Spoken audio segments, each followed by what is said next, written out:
નમસ્કાર દર્શક મિત્રો, હું શીતલ મહેતા ન્યૂઝ ઓફ કચ્છમાં આપનું સ્વાગત છે। જોઈએ આજના સમાચાર। તો આવી ગયો તમારી આતુરતાનો અંત। ભાગ 1 થી 56 ની ભવ્ય સફળતા બાદ એવલ્ડ ગ્રુપ ઇન્ડિયા લઈને આવ્યું છે ભાગ 57, જેમાં તમને મળશે ઘર વપરાશથી લઈ મોટા વાહન સુધીની લાખો રૂપિયાની ભેટ। પહેલી ભેટ યોજનામાં જોડાઓ માત્ર 400 રૂપિયામાં અને મેળવો 21 લાખ તેમજ અન્ય લાખો રૂપિયાની ભેટ જીતવાનો મોકો।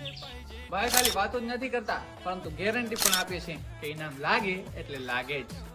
પહેલો ડ્રો 23 ઓગસ્ટથી શરૂ થાય છે અને ડ્રોનું લાઈવ પ્રસારણ YouTube તેમજ ઇન્સ્ટામાં પણ કરવામાં આવશે।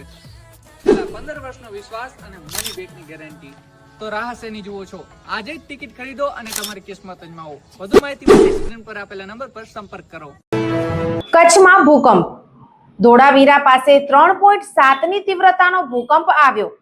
છેલ્લા એક માસમાં 8 થી વધુ આંચકા આવ્યા। કચ્છ જિલ્લામાં આજે સવારે 7 અને 20 વાગ્યે ફરી એકવાર ભૂકંપનો આંચકો અનુભવાયો હતો। વિશ્વ ધરોહર ધોળાવીરાથી 27 કિલોમીટર દૂર ઉત્તર પશ્ચિમ દિશામાં 3.7 ની તીવ્રતાનો ભૂકંપ નોંધાયો હતો। ગાંધીનગર સ્થિત સિસ્મોલોજી રિસર્ચ કચેરીએ આ આંચકાની નોંધ લીધી હતી। સ્થાનિક લોકોને આ આંચકાની કોઈ અસર જણાઈ નથી, પરંતુ ચિંતાની વાત એ છે કે છેલ્લા એક મહિનામાં આ 9મો આંચકો નોંધાયો છે। મે અને જૂન મહિના દરમિયાન કચ્છની ધરતી શાંત રહી હતી, પરંતુ 8 જુલાઈથી ફરી ભૂકંપના આંચકા અનુભવાવા લાગ્યા છે। ભૂકંપ ઝોનના અતિ સંવેદનશીલ વિસ્તારમાં આવેલ કચ્છ જિલ્લાના ભૂગર્ભમાં છેલ્લા એક મહિનાથી સળવળાટની ગતિવિધિ તેજ બની છે।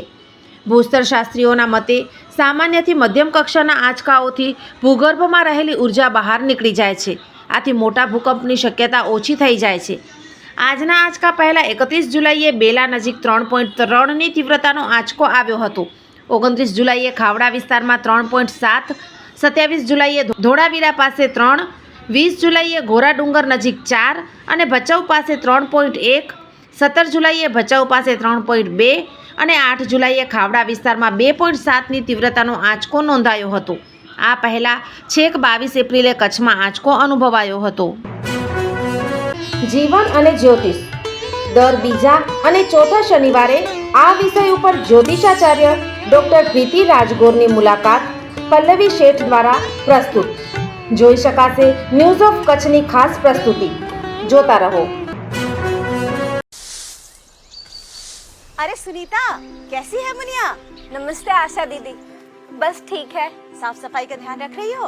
जी दीदी, जैसा आपने बोला था हर रविवार साफ सफाई की जिम्मेदारी लेते हैं। जहाँ कहीं भी पानी इकट्ठा देखते हैं तुरंत साफ करते हैं। जैसे पानी का ड्रम, कूलर, फ्रिज की ट्रे, सबकी साफ सफाई करते हैं। और आसपास कहीं भी टायर, नारियल, खाली बर्तन या किसी भी चीज में पानी जमा होने नहीं देते दीदी। बहुत बढ़िया। हो फ्रिज का ट्रे हो गमला या हो कूलर की टंकी मेरे यार, याद से कर डालो सब साफ हर रविवार।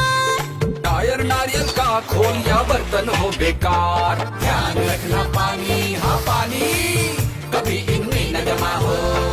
मच्छरदानी दोस्त लगाकर हर रात सोना, कपड़े भी हमेशा बदन पर पूरा ढक के पहनना। इन छोटी छोटी बातों का रखोगे ध्यान, तो डेंगू, चिकनगुनिया, मलेरिया, दिमागी बुखार से बचेगी जान। बस अब लो हर रविवार सफाई की जिम्मेदारी, मिलकर पड़ेंगे मच्छरों पर भारी।